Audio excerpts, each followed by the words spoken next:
All right, everybody, here we are at the Forms tab, where it is extremely simple to add your form to your 360 tour, just a few steps below to make that happen.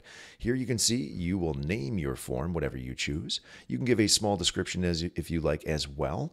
And down below is where you're going to copy and paste your code into the Forms tab here. And if you need to learn any more about the form embed code, you can go ahead and click on here and it'll give you the information that you need. And if you need any further assistance, don't hesitate to reach out to your client success manager.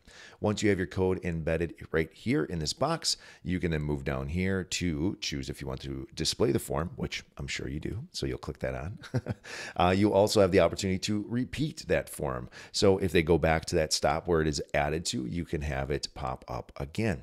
Along with that, you can choose which tour stop you want the form to pop up on if you don't want it to show up right away at the beginning or, towards the end. Maybe you want it somewhere in the middle. Who knows?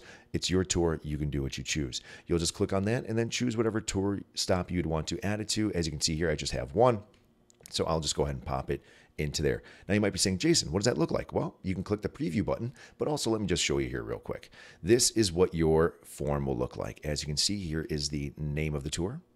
Here is the description of the tour. And then this is the form embed right here. Now, if people don't submit it, they hit X.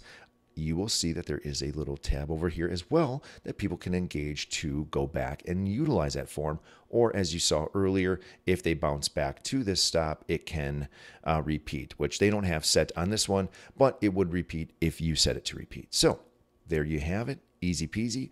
Go ahead and click on updated. And then you can, of course, publish it from here up in the top right-hand corner or publish it from right here. So there you go. Once you publish it, you will be complete.